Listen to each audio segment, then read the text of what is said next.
Bienvenue sur la chaîne des non-dits au cabinet médical à propos de la tension artérielle. Dans cette seconde vidéo sur la tension, nous allons plonger dans le vif du sujet et voilà le moment certainement le plus intéressant pour vous et toujours avec l'objectif de vous motiver. Qui sait a le pouvoir, n'est-ce pas? Comment fonctionne ce système artériel? On le verra. Les conditions diverses de prise de tension, on le verra. La pratique, on le verra. Les facteurs à la fois susceptibles d'augmenter insidieusement la tension, voire de se conjuguer avec elle pour conduire aux accidents artériels, cardiaques, cérébraux. Et voilà un non-dit à ce sujet. Est-ce que le médecin que je suis s'assure toujours de la compréhension de ces explications pour chaque patient? Les explications. La pompe cardiaque éjecte le sang dans les artères. La pression qui en découle se nomme la pression maximale. On l'appelle systolique. Si vous ouvrez le robinet du jardin, dans le tuyau, la pression correspond à ce qui se passe dans les artères. Brusquement, vous ouvrez. Voilà. Après la contraction cardiaque, c'est ce qui se passe dans les vaisseaux. On la mesure en millimètres de mercure et non en centimètres. Vous le verrez souvent dit en centimètres. Et pourquoi en millimètres? Parce que les études sur de grandes populations indiquent que 3 ou 4 millimètres ont une nette importance en termes de complications à long terme. Donc notez bien votre tension en millimètres. Puis dans le second temps, donc, le cœur se relâche pour accueillir du sang. Pendant ce temps relatif de repos du cœur, la pression diminue. Vous l'imaginez, mais le sang continue à circuler sous une pression qui correspond à la tension minimale donnée par votre appareil, on l'a dite, tension diastolique. Encore une information plus ou moins zappée. Les conditions de prise ont toute leur importance. La normalité n'est pas la même selon la méthode de prise de tension. Sachez tout d'abord qu'il existe ce que les toubibs appellent la tension artérielle masquée. C'est un patient qui peut avoir une tension artérielle normale au cabinet et qui par ailleurs a de l'hypertension. Les statistiques indiquent que cela correspond à 10% de la population des gens hypertendus. Par contre, vous connaissez bien le phénomène de la tension élevée au cabinet du médecin qu'on appelle l'effet blouse blanche, avec des chiffres de 150, 180 au lieu peut-être de 130. De systolique. Dans ces deux situations, nous conseillons la prise de tension à la maison par le patient lui-même.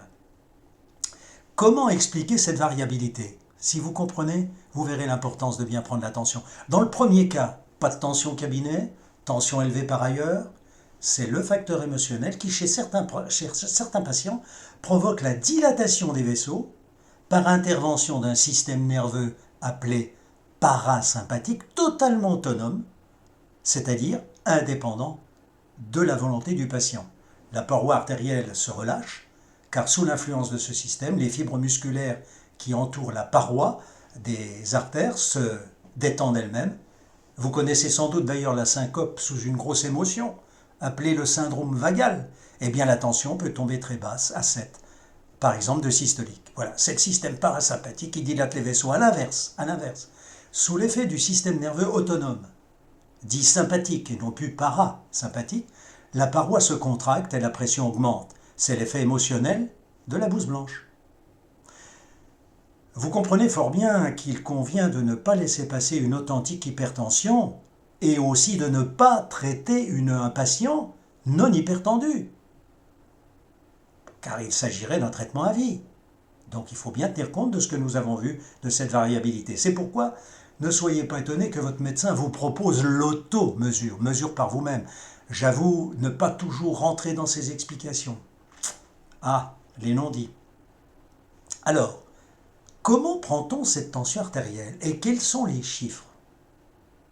Rendez-vous dans la description avec la Société française de l'hypertension artérielle. Je vous mets les coordonnées. Et considérez comme hypertendu si la tension au cabinet du médecin est égale ou supérieure à 140 systolique, 90 de minima. Le médecin revérifie en fin de consultation et prend la tension à chaque membre car il peut exister un rétrécissement artériel à un endroit du réseau qui explique une différence à prendre en considération.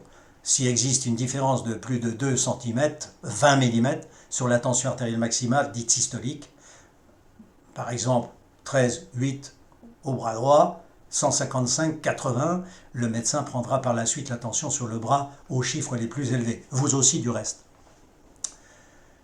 Il y a aussi maintenant la mesure par le patient, c'est la deuxième façon, dite auto-mesure. Chez lui, alors la moyenne, là, doit être jamais au-dessus de 135,80.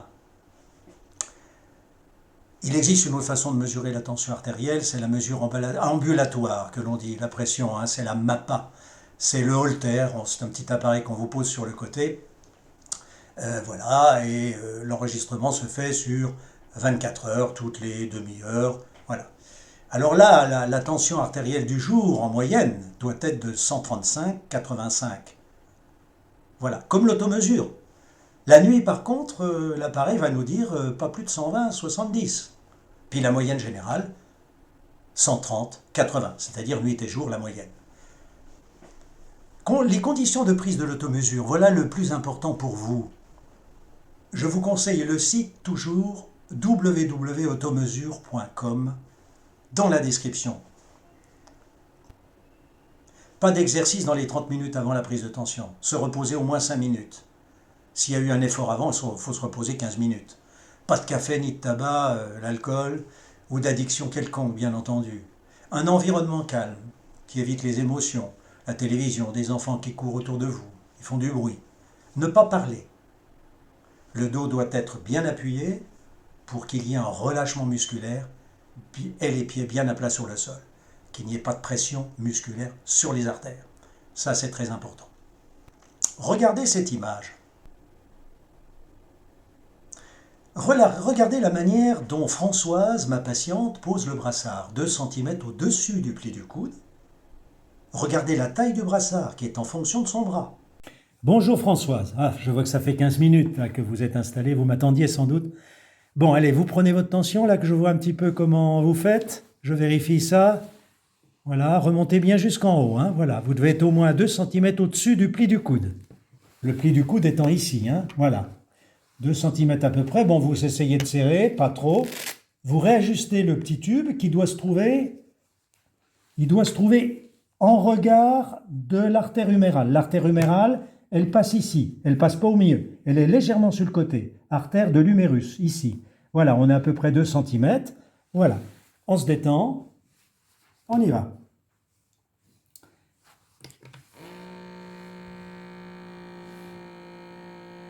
Bon, ce n'est pas les conditions tout à fait ordinaires, puisqu'en principe, le patient, quand il fait l'automesure, il se retrouve tout seul. Mais c'est pour vous montrer dans quelles conditions on doit prendre la tension. Voilà, le fait de parler, ça peut aussi fausser la tension. Le médecin et le malade ne doivent pas parler pendant la prise de tension. Les études ont montré que ça pouvait changer les chiffres.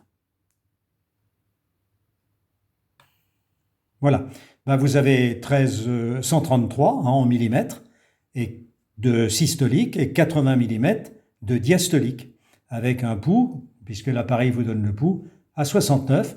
Je crois que c'est bien, Françoise, c'est parfait. Voilà, c'est parfait. Merci.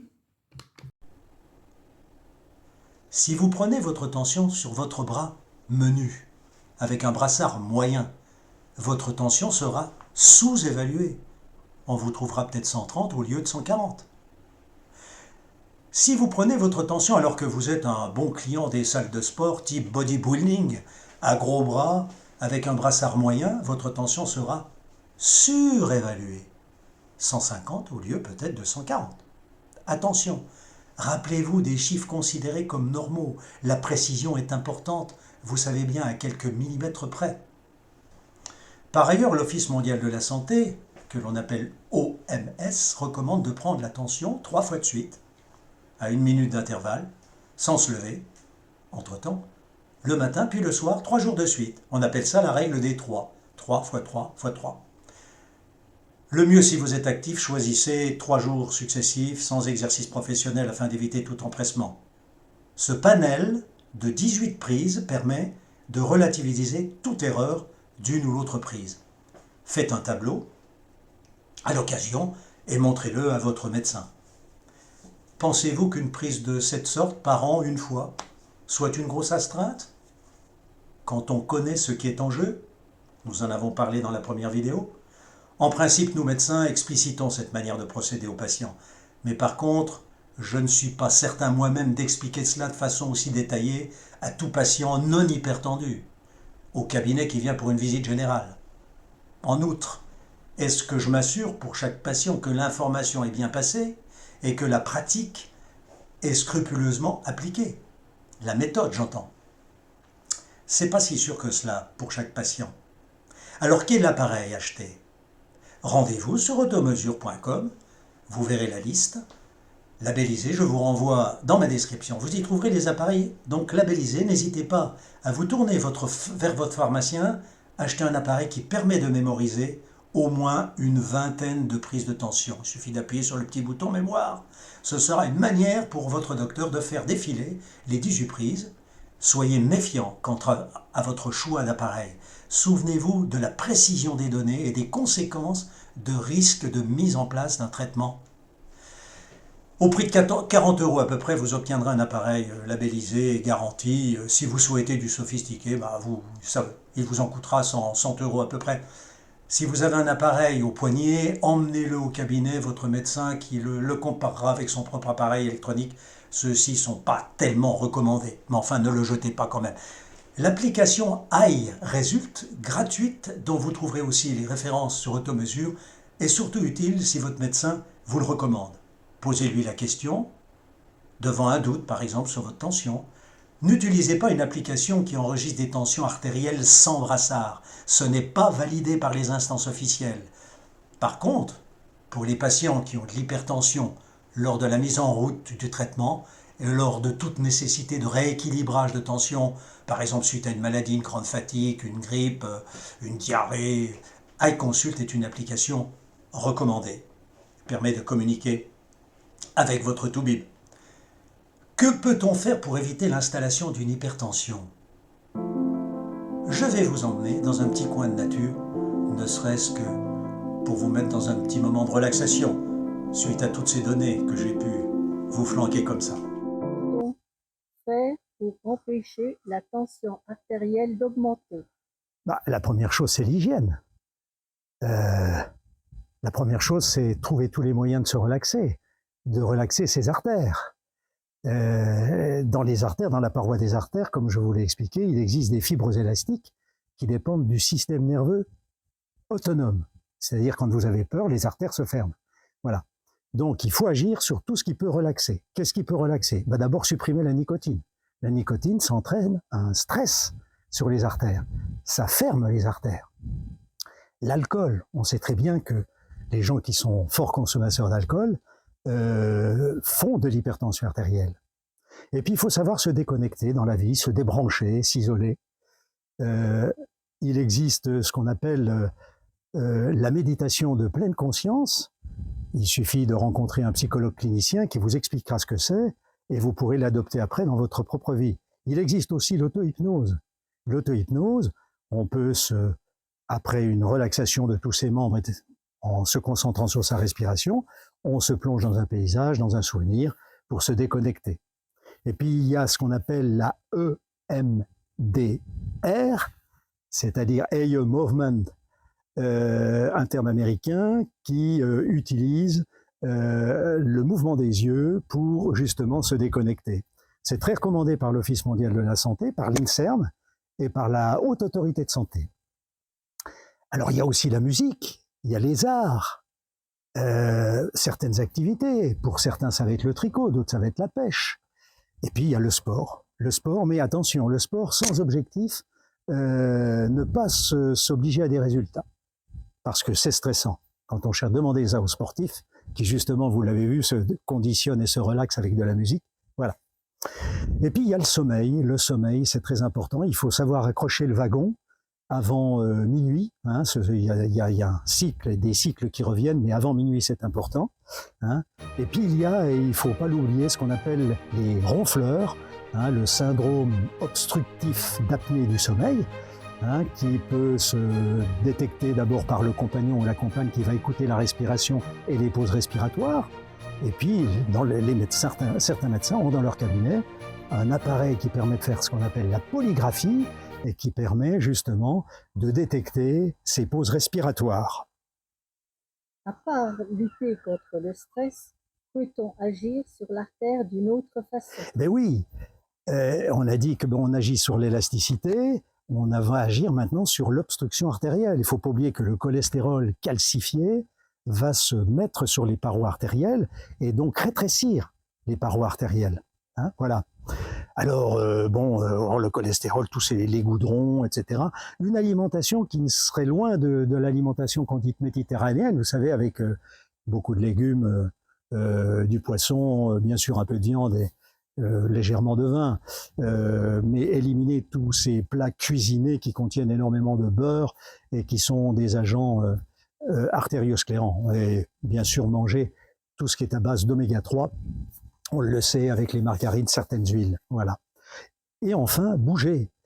Le professeur Carré de Rennes a fait une étude sur le fait de bouger, sur pas mal, je ne me souviens plus, mais un nombre important de personnes, et il en a déduit qu'il fallait absolument éviter les stations assises, prolongées ou allongées quand on est éveillé, bien entendu, parce que ça c'est très délétère sur les artères, ça c'est prouvé, et donc bien sûr les artères, la tension. Bon, en conclusion, il faut bien sûr lutter contre le stress, on est bien d'accord, lutter contre l'obstruction des artères, bien entendu, pour vous donner une petite idée, enfin et pour terminer, sur l'activité physique. 150 à 300 minutes par semaine pour les adultes et 60 minutes pour les enfants par jour, c'est souhaitable, tout ça bien sûr dans le cadre, disons, d'un bon état de santé. C'est bien évident, il n'y a pas que l'histoire de la tension. Mais enfin, ça en fait partie. Donc, si vous avez bien compris qu'on peut agir sur par la relaxation sur le spasme artériel, sur le stress artériel, aussi bien cardiaque d'ailleurs, c'est-à-dire par l'intermédiaire du système nerveux autonome qui ne dépend pas de notre volonté, de même que vous digérez sans le vouloir, que vous respirez forcément sans le vouloir, heureusement, et bien de même, là, le système nerveux autonome, sous le stress, fait fermer l'artère. Retenez bien ça. La deuxième chose, bien sûr, c'est tout ce qui obstrue l'artère. Tout ce qui peut l'obstruer, bien entendu, on doit absolument lutter contre. On pense bien sûr à l'alimentation, au surpoids, trop de calories, trop de graisse, notamment d'origine animale, entendons-nous. Bien répartir tout ça. Voilà.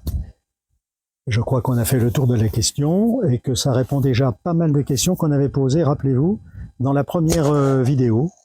J'espère que là, ça vous apportera quelque chose. Et c'est à faire en rapport avec tout ce qu'on a dit en début de cette deuxième vidéo. Voilà. J'ajoute, attention au sel. Si vous n'utilisez plus la salière, pour vous donner une idée, vous tomberez de 10-12 grammes par jour à 5-6 grammes pour une tension un peu limite. Ce peut être efficace. Mais avant de vous décider de faire quelques restrictions que ce soit, tournez-vous vers votre docteur. Voilà. Mais pas d'impasse totale sur le sel. Sachez tout de même que le sel de votre pain, de votre beurre cru, votre fromage, les conserves, etc., vous apporte entre 5 et 6 grammes. Le régime des sodés quasi total est réservé aux gens qui ont des insuffisances cardiaques ou des problèmes de reins ou avec certains traitements. Il existe aussi bien d'autres façons de relever la saveur des plats, on est bien d'accord. En tout cas, merci à vous pour votre attention, votre bienveillance, espérant vous être utile, mais je vous incite à nouveau à vous orienter vers votre docteur qui, lui, connaît votre santé, vos conditions de vie et est à même de vous aider le mieux en adaptant l'information et il répondra au non-dit. Vous deviendrez un sachant. Les 2 prochaines vidéos concerneront l'ordonnance de médicaments, puis la pression du patient sur son médecin. Et vous verrez, ce n'est pas rien. Que vous souhaitez? Ne plus ignorer votre tension artérielle, la suivre régulièrement de façon plus proche, si vous avez notamment des facteurs de risque. On l'a dit, hein, le tabac, l'alcool, le surpoids, le stress, on l'a dit, tout ça. Et ne vous laissez pas surprendre par un accident vasculaire avec l'âge avancé. Et comme l'on dit si bien, prenez bien soin de vous. N'oubliez pas de liker sur le pouce levé et peut-être de vous abonner. Vous serez informé de la publication d'une nouvelle vidéo et ne vous gênez pas surtout pour commenter tout cela sous la vidéo.